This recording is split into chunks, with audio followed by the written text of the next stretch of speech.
situation Sénégal nag c'est particulièrement intéressant parce qu'on retrouve peut-être une certaine tension politique bi nga xam ne am na fi une certaine tension politique qui est née peut-être d'un contexte socio ou politico-judiciaire antérieur mooy li nga doon évoqué sànq peut-être les événements de mars 2021 et cette situation délétère qui continue jusqu'à ce que peut-être fii ñu toll tey jii on te parle d'opposants arrêtés de journalistes arrêtés ou même inquiétés devant la justice on te parle de rassemblements politiques interdits etc. Donc il y a tellement d'entraves que rapport bi moom lay souligner et rapport boobee dafay classer les pays en fonction de 3 catégories Sénégal nag catégorie bi mu nekk ñu ngi ko classé ci catégorie des libertés rétrécies il y a une catégorie ouverte boo xam ne c'est peut-être beaucoup plus voilà ces pays ont peut-être montré l'exemple il y a d'autres pays qui sont dans une catégorie disons fermée il y a une catégorie rétrécie fi nga xam ne foofu la ñu dugal Sénégal tey jii bon entre autres rapports parce que man je ne sais pas trop mais sama culture mayuma peut-être ma xam trop organisation bi nga xam ne plateforme bi nga xam ne moom moo def rapport bi peut-être que organisation bu yàgg na di def ay rapport à voilà donc ça veut dire que yàggul mais c'est bien quand même ñuy am genre rapport yi pour xool la situation mais man ce qui m'inquiète un peu liiruma rapport bi mais synthèse bi ma ci jot nag démb à travers des organisations de défense des droits de l'homme ce rapport ne précise pas la responsabilité de l'État ou de l'opposition ou des militants etc. dafay constater ay faits évaluer ko natt ko par rapport ak moom critères yi nga xam ne ci moom la teg en place pour peut-être mën a classer le pays mais ce serait intéressant qu'on nous dise aujourd'hui c'est vrai quand on parle de restriction des libertés souvent on pense à un dispositif un arsenal juridique boo xam ne moom lay état bi di utiliser mais préciser cette responsabilité de l'État préciser la responsabilité des forces de défense préciser la responsabilité peut-être même des partis politiques parce que partis politiques xëy na ñoom également ñàkkuñu ci responsabilité un rapport qui est très souvent fondé sur des acteurs de la société civile te gis nañu waa société civile ñu bëri ci ñoom dañuy jël position par rapport à des questions et quand on parle de droits de l'homme ñoom dañuy constater di dénoncer et donc ce serait pas peut-être surprenant que nga gis yenn yi peut-être ñoom ñu koy def ci biir rapport yeneen rapport yi ñoom ci seen bopp ceux qui ont fait le rapport ils ont leurs propres experts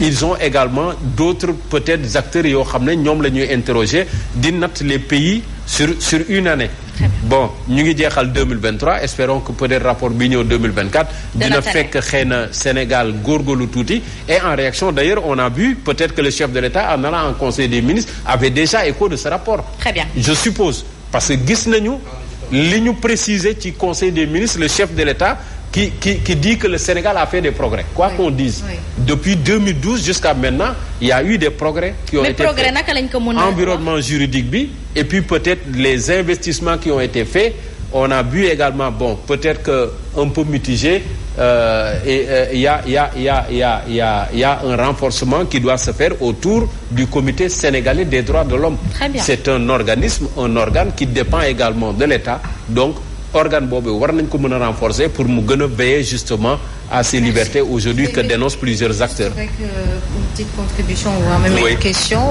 rapport bi di nga xamante ni Civicus Monitor moo ko def mu di moniteur civique on va dire en quelque sorte tout à fait bi nga xam ne créé nañ ko depuis 2018 moom li muy gën a insister surtout sur les 198 pays yi nga xamante ni noté na ko ne ñoom amuñu liberté d'expression on va dire notamment le Sénégal on constate si on peut le dire comme ça ci at bi nga xamante ni moom la ñu weesu wala si at yi nga xam ne moom la ñu weesu on a surtout un problème de liberté d'expression on va dire. Oui c'est clair et le rapport même cite des noms.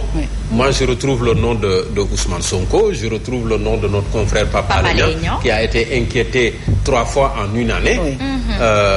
Bon autant de faits qui sont aujourd'hui là et je pense que situation bi c'est à peu près la même chose que ce que dénoncent les partis politiques, notamment de l'opposition, ce que dénoncent également des organisations de la société civile depuis déjà quelques années. Donc, quelque part, c'est pas une surprise mais jóge ci plateforme boo xam ne ça englobe plusieurs entités à travers le monde. Je pense que Sénégal war na ci bàyyi xel. Même s'il faut reconnaître que quelque part xëy na état bi am na voix au chapitre wala boog am na nu mu ko mën a gisee. On verra. mais deux poids deux mesures bi ñu doon lam-laamee ci réew mi Mame Mbaye Ndiaye peut-être lii da koy gën a dëggal. day gën a dëggal ak yelleefu askanum Sénégal bi ñuy salfaañi ñenn ñi doon ko joxoñ baaraamu tuuma bi lay jàngat dafay indi rek ne lii dëgg la lii am na fi à l'image comme Simon vient de le rappeler Pape Alé Niang Bougane Gueye Dany Ousmane Sonko et cetera ba tey di ci langum politique gi nga xamante ni ñoo ngi toll ci wàllum parrainage gis nañu ñenn ñi ñu leen di bloqué loolu tamit dafa bokk ci ak yelleef bu ñuy salfaañi droit de l'homme est-ce que ñoom war ñu gën a góorgóorlu nguur gi. gën a góorgóorlu c'est vrai rapport bi jàngat boobu mën nga ko ci am. mais mën nga ci am également beneen jàngat parce que quel que soit alpha rapport bi nga xam ne moom moo génne nguuru Sénégal faw mu def ci taxaw seetlu. mais doo jël li ci rapport bi yëpp nga ne ok lii moo am lii moo nekk parce que rapport la bu nga xam ne dañ ko def ci benn période bu nga xam ne ni daanaka parce que doo jël rapport bi nekkoon dafa nekk ba dafa am benn échantillon bi ñuy jël. ne de telle date à telle date. gis nañ ne kon lii moo xew ci réew mi askan wi dañu leen doon buntu xatal. bu ñu bëggee manifester ñu tere leen ko mais da ngay xool ci contexte bi. da ngay xool ci contexte bi parce que yaa ngi wax ne dañu cité. ay tur lu ci mel ni kon ay des politiques mais ku ci mel ni kon Ousmane Sonko mais restriction yooyu ñuy wax ban période la période bi nga xam ne dafa amoon ay manifestations ay émeutes est-ce que moment boobu propice na woon tey nit ki bëgg a def manifestation ñu bàyyi ko mu manifester est-ce que moment boobu tey ji bu ñu autorisé woon yenn manifestations yi est-ce que dëkk bi du gën a am fitna parce que tamit parfois yenn décisions yi nga xam ne état moo koy jël da nga koy placer ci contexte ba mu nekkoon mais bi ñu demee ba nga xam ne fitna boobee wàññeeku na tey boo dugalee sa autorisation dañ lay bàyyi nga manifester récemment rek am na manifestation bu nga xam ne ñoom woote woon nañ ko opposition bi mais dañ leen bàyyi ñu manifester mais moment boobu maanaam émeutes yi amoon mars ak juin moment boobu nga xam ne dëkk bi tàngoon na lool il suffit de peu rek daanaka réew mi ñu suuxandoo mais est-ce que moment boobu tam mën nañ wax ne mënoon nañ di autoriser lépp mënul ne donc rapport bi c'est vrai nañ ci bàyyi xel parce que tam à un moment donné gis nañ ne opposition bu ñu bëggee organiser seen manifestation ñu ne leen mukk du ci daal waa F24 mu jóge ay communiqué si la ñu limité wu gis nañ également li ñu toppee woon Ousmane Sonko pour des raisons yu nga xam ne peut-être ñoom xam nañ ko ak ku si nekk lecture bi nga ci am mais tamit bu ñu fàtte ne kon am na moment yu nga xam ne ni état bi tam yoon la pour ñi nga xam ne seen yoon nekkul ci politique parce que tam boo waxee liberté nit ki citoyen bi man mi nga xam ne peut-être sama yoon nekkul ci politique état moom moo war a jël sama sécurité donc jël sécurité nit ki nga xam ne peut-être yoonam nekkul ci politique tamit warul du tax moo mën na tax nga bañ a autoriser yenn manifestation parce que manifestation boo xam ne bu amee à un moment donné kenn du liggéeyi dañ naan bu càq-càq yi daw banques yi nañu tëj économie bi mais alors koo xam ne yoonam nekku si nga bëgg a dem faju ji doo mën a dem économie bi nekk ralenti mais loolu nañ waxante dëgg moment boobu tey bu fekkee seen rapport foofu la ñu ko tënk alors que nit ki ci boppam am droit tey sama yoon nekku si politique ma war a dem boutique ba wala dem faju ji war a dem ca banque ba mën moo ko def nañ sóoraale loolu yow da ngay poser benn aspect mooy est-ce que restriction yi amul lu ko mën a justifier. lu ko mën a justifier. waaw si je comprends bien. mais à l'image aujourd'hui de Oustaz Assane Seck mi nga xamante ni peut-être dafa wax xalaatam am lapsus peut-être de langage ñu jàpp ko ba tey mi ngi ci kaso bi est-ce que loolu tamit warul mën a tax ñu dëggal ne ak yelleefu ñenn sénégalais yi dañ ko salfaañe ci réew mi. non loolu weddiwuñu ko parce que bu ñu demee ba cim réew taskatu xibaar.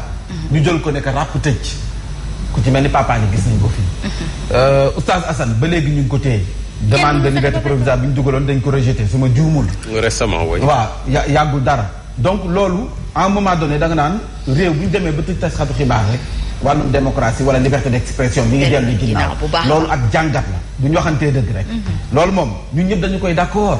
mais waruñu toll foofu ci am réew. très bien parce que tey bu dee taskatu xibaar correct mi ngi fi lan mooy rôle am. très bien. tribunal la boo xam ne nii tey taskatu xibaar bu jalgatee mais yóbbu na bàyyi correct def liggéeyam. laata ngay ñëw yow état di sévir mën a teg ay daan ñun ñëpp xam nañ ko. Il est 50 merci vous allez peut-être continuer le commentaire dans le journal commenté inchallah bu 8h jotee. Ça passe très vite et les sujets sont vraiment très importants. ñu yéeg ci kaw tribune bi gannaaw nag ba ma nuyoo. parce que man see ñàkk sama dédicace. Oustaz Gueye bu 2STV. sa dédicace bëriwul. bëriwul Oustaz Gueye bu 2STV daf ñuy suivre fajar bu jot toujours mu nekk au rendez-vous depuis 2015. madame Diour depuis Santhiaba. moo nekkoon sama directrice ak Rane Ndiaye fa ma amee BFM. donc boo koy nuyu bu baax madame Diour sama xarit la sama yaay la. xibaar yéen a kaay tey kan moo si yéeg. waa lan Civiscus Monitor ñoo yëg tey ci kaw tribune bi. nee nañu lan. def rapport. nee nañu nag rapport bi. guro moo nga bëgg ma wax waaye du ma ko wax. liberté civique fii ci réewum Sénégal daanaka dañu ko buntu xataal. askan wi fii seen dem seen ak dikk. seen wax seen ak wax. seen àq ak seen yelleef. seen àq ak seen yelleef dañ ko fi xaw a salfaañe rapport bay wax de. Civiscus dellu na ginnaaw de nee na. Civiscus Monitor. ñoom ñooy wax de. nee nañ Sénégal ci boppam boo jëlee réew yi daanaka moom si ñi nekk ci ginnaaw mauvaise note bu doon classe ñoo ngi ci ginnaaw. dellu nañ ginnaaw. dañoo dellu ginnaaw. ñoom bañ leen créé ba tey li fi xew yëpp boobu ba tey lan moo tax rapport. ñoom ba tey dañu doon génne rapport rapport. lu tax. lu tax il faut se poser la question de savoir. élection présidentielle. xam naa yi di ñëw. les libertés de réunion ñu ne fii ci réewum Sénégal bëgg a woote sam ndaje ñu ne la mukk du ci dal. dal na Bougane Gueye Dany ak ay association yu nga xam ne nii daanaka mënuñoo dajaloo. boo xefee léegi ñu dëj la sa ànd. congrès investiture sax. congrès d'investiture. dañ la koy yàqal. nee nañu ay association et d'expression fortement dégradées. Les forces de sécurité ont tué des manifestants de l'opposition.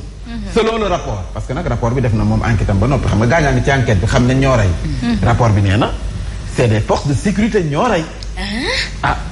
Les forces de sécurité ont tué des manifestants. C'est une affirmation. ñoom wax nañu. te ci bind rapport bi mën nañ ko wane ko léegi nag wax ñu. foo teg lool kii rey parce que ñoom joxe nañu moom gaa moom. jaar nañ ci digg bi. rapport bi nee na les forces de sécurité ont tué des manifestants. ci kanam raw liggéey. xibaar ne kaay moom moo ci dikk ne également ci rapport bi nañ ci ñëwaat de parce que tamit wax fa dëgg am na ku leen tontu te rapport bi tamit day gën a gas di xóot nee na fii ci réewum Sénégal danoo dellu ginnaaw ci wàllu liberté civique du samay kàddu nag ñoom ñoo ko wax jamono joojee ñi dellu ginnaaw ba ñuy laaj ndax dinañ mën a wéy di dund ba léegi wala déet ci présidentielle bi ñu dëgg man. wala dañuy gàtt fan. ñoom gàtt ñu fan ne yàgg nañoo dund moom. parti socialiste mi bu muy taxaw juddooguma. ba dëgg la. dafoo juddoowul. parti socialiste bu muy taxaw ni juddooguma. dëgg la. AFP nii bu muy taxaw man juddooguma. dëgg la de. nañoo xam te dëgg. bés du ñàkk moom yàgg. PSD mii jant bi. PIT ba muy taxaw man juddooguma. dëgg la PIT. nañoo xam te dëgg rek. léegi parti yii présidentielle 2024 ndax ñoom ci boppam dinañ continuer rek doon briller nañ doon briller am candidat. wala bokk bañ a doon ay figurant rek. parce que am na parti politique yoo xam ne que de non la léegi. am dañuy nekk ay acteurs yu nga xam ne nii kenn mënu leen dindi ci élection présidentielle bi. survivront-ils à la présidentielle de 2024 des alliés encombrants peu utiles pendant 12 ans parce que nag parti socialiste nee na ñu wax fa dëgg doole jëwoon nekkatu fi.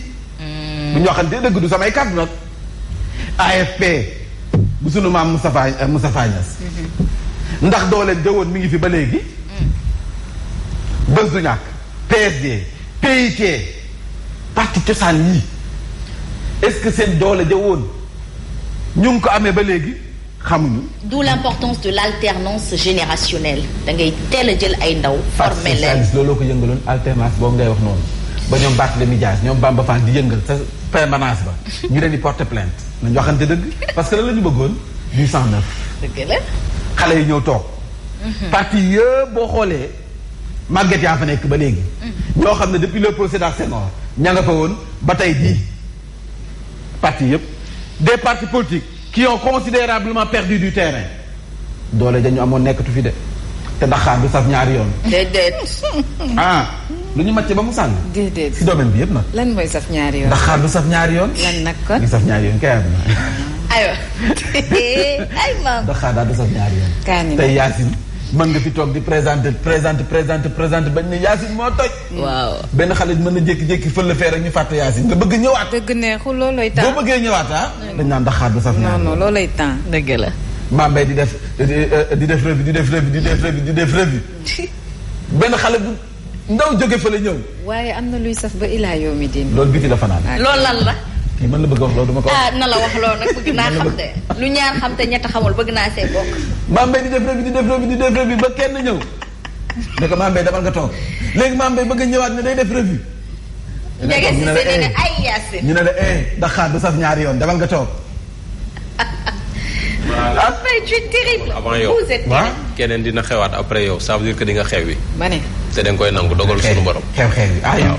xew rek 55 si ñu xew ki ne am na ñoo xam ne dañ xew daf muy fàttali benn paa bu amoon ñeenti jabar waaye tubaarkàlla après lañ ciy wax. après très bien. aywa vers la continuité de l'impunité et de l'émergence de nouveaux riches points d'interrogation la ko def en tout cas ay scandales yi nga xam ne dañu koy gën a nemmeeku ci wàllum suuf financier et impuni en tout cas nee nañu fi ñu jëm nii de dafa mel ni ay scandale rek daanaka duñ ci mën a dellu ginnaaw jëm ci wàllum bonne gouvernance inspection générale d'État am na liggéey bu mag sëkk ak Cour des comptes jamono joojee nag Boy Djiné ma woon delluwaat na fu mu miin ndax da doon waajal ab cambriolage mais Boy Djiné man dama gëjoon dégg ay mbiram. nu mu def Boy Djiné moom delloo jàppati nañu ko Boy Djiné encore arrêté un laser coupant un lan chalumeau. oui quand même. est-ce que mën na 2 semaines sax. bon lui ça veut dire que c'est dans son ADN. Boy Djiné wax fa dëgg day jékki-jékki da koy nam. c'est dans son ADN moom reyul kenn de. cambriolage moom dem séddale. te foo ko jàpp bien que loolu franchement waroo ko def moom loolu lay def. te foo ko jàppee day cambriolé dem séddale ay mbokkam mais reyul kenn. te foo ko jàppee mu génn. mais li ngay def baaxul. waaw baaxul moom maye moom day fekk nga moom ko. Walf Quotidien tournée mouvementier des opposants li leen doon wax rapport bi di la wax de. bu fekkee ñi nga xam ne ñoo nekk ci nguur gi ñooy dem seen i activité tuddee ko tournée économique ñu bàyyi leen ñu doxal opposition fu ñu génnee ñu koj leen nee nañ wax fa dëgg neex yàlla loolu nag Civiscus Monitor wax na lu dëgg. paaka ñaari doon man tane. dóor doom laax doom. tournée mouventier des opposants mi ngi nii pourquoi les convois sont stoppés. laaj ko Bougane Gueye Dany. the question. laaj ko Anta Babacar Ngom. laaj ko ma jëloon wàllam laaj ko Khalifa Sall. laaj ko Malick Gakou. oui bu fi nekk jël na wàllam de. pourquoi. jamono joojee retraité yi nag fu mu nekk nee nañ wax fa dëgg neex yàlla metti na loolu ci kër yi de lu ñu dund jéggi ne dayoo da ngay gis koo xam ne retraité la te moo yor kër gi ba léegi. parce que xale yi dañoo judd retraité. je les ai reçus mais seen problème. sunu papa yi sunu maam yi daanaka ñu si bëri ñoo yor kër yi ba léegi. ñoo joxe dépense ci kër yi ba léegi. et puis foog ñu gën leen a toppatoo ci biir kër yi. kay foog ñu gën leen a bàyyi xel. justement looloo manqué parce que bokk na sax ci li ñuy ñaxtu. yow da ngay jur say doom ba pare fexe ba ñu màgg. nga teg leen ci yoon former leen dugal leen école ba ñu xëy tekki. mais sa doom yooyu ñoo lay négliger yow. te loolu moom baaxul. am na borom kër yu bëri yoo xam ne la ñuy dund boo demoon IPRES fekk fa mag ñi. bu ñuy waxtaan. non da ngay ne am na doom yu amul xol. yërëmuñu seen yaay wàññi. ñàkk war ma rek. faale wuñ leen. ndeysaan wax fa dëgg koo xam ne moo la meññ. boo nekkee boo xesee yeew ba ñu teg la ci ruq bi. pare nañ ci yow foofu. ne ko way jotee du morom. pare nañ ci yow Formose ma koy nuyu bu baax. ñu ngi koy nuyu. waaw on a le combat royal Boy Niang Modou Lo 1er janvier très bien. yamal foofu kon waa D-Média ñoo ko moom. la ca des ñoo ko tëgg. demande-lui s'il va mieux. Formose. oui il était un peu souffrant. ba yaa ngi tane Formose kii envoyé kenn mi ngi tane. Mose Mara ma lay nuyu ñoo bokkoon classe. papaam daf ñuy seetaan nag. ndeysaan suñu xarit la. l'observateur yéen a kaay ñëw si Thierno Alassane Sall ba nga xam ne wax na ñeenti dëggam jamono ji waaye la ca gën a fës ñu jukki leen ko moo di une partie de l'argent wu sàccee Covid ba sera recyclé durant les élections kon ña nga xam ne ñoo dencoon xaalis bi ña ñu doon tudd ci mbirum Covid bi. 1000 milliards yi daanaka boo leen gisee campagne bi koppar bi di tuuru di jaabaa jonge xam leen ne seen xaalis rek ngeen jëlaat. yéen militants yi li ngeen cotisé woon rek ngeen jëlaat parce que chandise yeex transport yeex ci seet yeex am na ñoo xam ne jaral nañ parce que tamit marché la mobilisation yi ña nga gis si fii ña ngay moom ngay gisaat fële dañ naan suba ko aye jox leen junni ginnaaw suba ñu gisaat xool liste bi kan moo aye ñoom ñooy dem fii ñooy dem fee ñooy dem Fasades semaine bi day dox de chaque jour junni. Fasades fu mu. ñoo nekk fépp Sénégal yi léegi dañoo muus de kenn du leen day def. jamono joojee monsieur le maire bu Guédiawaye dam na lu muy wax ci le mandat xam naa bu fi nekkoon sax dina ko yaatal moom monsieur le maire bu Guédiawaye le mandat daal dina si dikk Vox Populi ñëw ci lu doy waar ah les morgues des îles Canaries sont pleines. amatuñu fu ñu denc néew. mbëkk mi amatuñu fu ñu denc néew si île bu Canaries ña ngay dee rek. ay révélation yu Mame Cheikh Mbaye président de la fédération des associations africaines aux îles Canaries la société civile espagnole refuse les fosses communes waaye léegi nit fa ñuy denc néew ñu si des kon yàgg ndaw John maman d'un migrant irrégulier porté disparu. nee na moom fils est toujours vivant en tout cas moom loolu la jàpp. dafa jàpp ne kon moom doomu mi ngi dund ba léegi donte am na gaalu baat ñu bi demoon ba léegi man na fanweeri fan ak ñeent 34 jours si démb. amuñu benn nouvelle si ñoom ci géej gi seddaay bi mu nekk nii. seddaay bi bu ñu dem nañ toog. Pierre boobu nee na moom wax fa dëgg 2 semaines boo ko defee ci biir géej gi wala 3 jàpp na yow pare nañ si yow. oui. laaj bi moo di ana Idrissa Seck. waa il est Vox Populi. Simon Pierre Faye vous êtes. Pourquoi le silence Didi fait autant de bruit. moom noppeem sax day wax. mais est-ce qu'on a besoin de faire du bruit en faisant de la politique? Il y a par moment la stratégie du silence. et il qui le connaît xam na artiste la ci côté boobu. Bougane en visite. proximité. à Grand Yoff. à Grand Yoff le leader de Gëm Sa Bopp défie le système des politiciens en place pour la transformation du pays moom politicien professionnel la fi bëgg a jëlee moom Bougane Gueye Dany. wax na dëgg. andi fi lan politique de proximité. aywa Odiallo moo wax. sàkkum tip moom boobu la bëgg moom. nit ki daal gën a jege gën a yey ñun foofu la ñu toll. mu ngi nii Alpha mi nga xam ne moom daanaka miiri Sénégal yëpp wala miiri Dakar yëpp duñu koo pare. Alpha Thiam moom budget bi yëpp mu ngi ko investir ci yii nii. yi bind ci miir yi moom xam naa moom bëri na kii de pompe mënuñu defar suñuy miir ba mu jekk nga bëgg jël yow it. moom miir yëpp dañ ko pare. lii de tooñ la. Alpha. ci diggu mbedd mi. kan la sax chaise clap clash lan. clash rap Ngaaka Blindé. nee na mooy borom Dakar fii maay borom Dakar kay. moo def woon ak diggu Dakar. waaw moo def woon ak diggu Dakar nee na moom mooy borom Dakar am na ca droit. Barthélémy Dias mu ngi naan Alpha wax dëgg neex yàlla yaa ngi ñu yàqal. police le voilà celui qui passe son temps à dégrader l'image de la ville de Dakar. lu Barthélémy Dias peinture yow nga ñëw bind ci Alpha. aywa mi ngi noonu. même si j'ai imputé sur votre temps il est quand même 8 heures passé de 2 minutes lu gën a fës ci boppu xibaar yi. Alpha Thiam dama ko bëgg budget yëpp ak bind la. aywa. la ca gën a fës. aywa la ca gën a fës.